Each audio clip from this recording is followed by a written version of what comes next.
Tudo bem, pessoal? Bem-vindos. Vamos responder aqui mais uma pergunta da prova teórico-prática, essa hoje sobre fraturas tóraco-lombares. Então, questão bem objetiva, bem clara, masculino, 40 anos, queda de 4 metros de altura, sem déficit neurológico.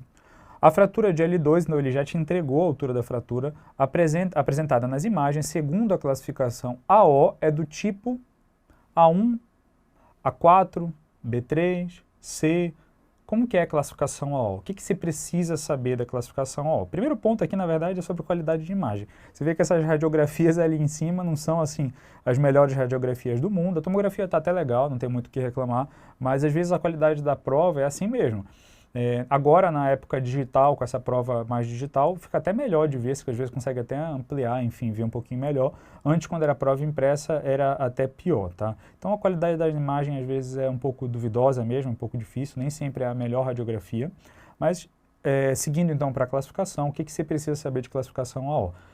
Existe um fluxograma para você poder classificar que vai do mais grave para o menos grave. E aí a gente começa aqui com as fraturas do tipo C, que são as fraturas, luxações da coluna tóraco-lombar. Então aqui você vê fratura, deslocamento, luxação da sua coluna tóraco-lombar.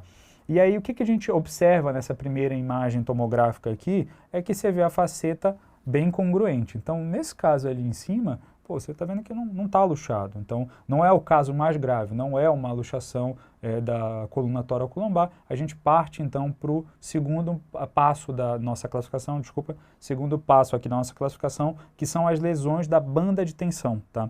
A banda de tensão é a parte ligamentar anterior e posterior da coluna. Você pode ter então uma lesão anterior ou você pode ter uma lesão posterior da banda de tensão.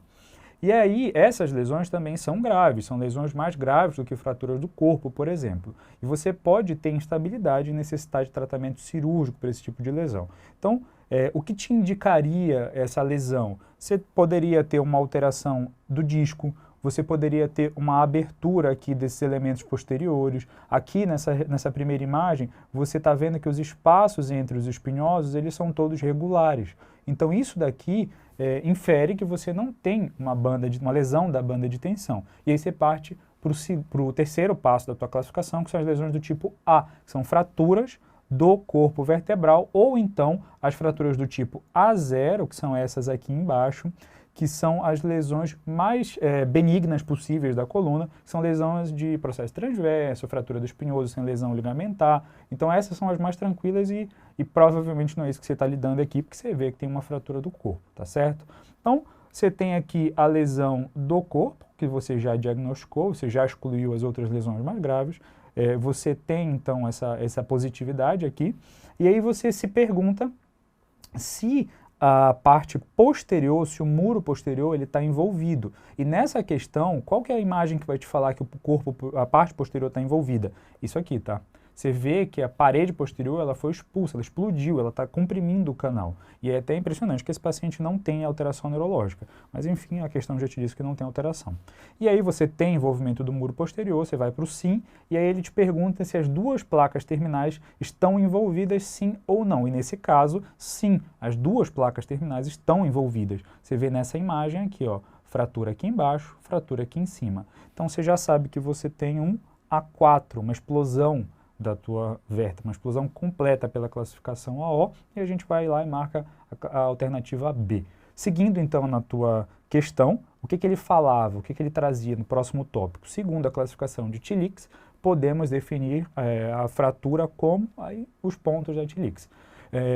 AO, vocês já viram que tem que estudar porque vai cair. Tillich é outro que você precisa estudar. Às vezes você pode ver na referência como Vaccaro, que foi o autor que descreveu Tillich, depois se juntou com o grupo da AO para formar aquela classificação nova da AO que a gente viu anteriormente. Mas Tillich, então, o que é? É um sistema de pontuação, combinado? Você vai ter aqui de novo as suas imagens e você tem a classificação de Tillich aqui embaixo. Você tem alguns parâmetros que você tem que levar em consideração para pontuar por Tillich. O primeiro é a morfologia, depois o neurológico do paciente e, por último, a parte do complexo ligamentar posterior. Como a gente já classificou por AO, você vê que você já tem algumas respostas disso daqui. Então, morfologia em explosão, você já sabia isso, 2 pontos. Quadro neurológico do paciente, intacto, ele mesmo falou na tua questão, então 0. E complexo ligamentar posterior está íntegro, está preservado? Tá, a gente já tinha visto, a gente já discutiu anteriormente, então 0 também. Pontuação 2, tá? Vamos lá, marca a questão e segue para o próximo tópico. Ele deixa um pouco mais complexo, na verdade ele traz um conceito aqui um pouco mais inicial, na verdade. Coisas que vocês têm que saber, vocês têm que observar, que são sutis às vezes para um clínico, para um cirurgião que vai ver isso aqui, mas você como ortopedista tem que estar atento para esse tipo de alteração, que é alteração no AP. Ele te pergunta aqui, com relação à radiografia no AP da coluna, que alteração nessa imagem vai te inferir um mecanismo de explosão, ou seja, uma compressão axial que fez essa vértebra explodir. Que alteração, então, você encontra? Desvio lateral, aumento da distância interpedicular, aumento da distância interespinhosa ou esse acunhamento anterior do corpo vertebral. E, pessoal, você imagina que uma vértebra foi esmagada. O que acontece se essa vértebra foi esmagada? Ela alarga. Então, como que você vê isso na tua radiografia? Você vai lá e identifica os pedículos, tá? Então, como que você faz para identificar os pedículos? Você marca aqui todos os pedículos e você percebe que, naturalmente, a coluna ela vai ficando mais larga por causa do peso. Então, se você for olhar a largura, a distância entre os pedículos lá em cima, você vai ver que é bem menor do que a distância dos pedículos aqui embaixo. E isso tem que evoluir de uma maneira harmoniosa. Então, se você passa uma linha aqui, ela deveria seguir de maneira harmoniosa até lá embaixo. E você vê que tem um nível aqui que está fugindo disso. Então, ele é mais largo do que o nível de baixo, que é isso aqui.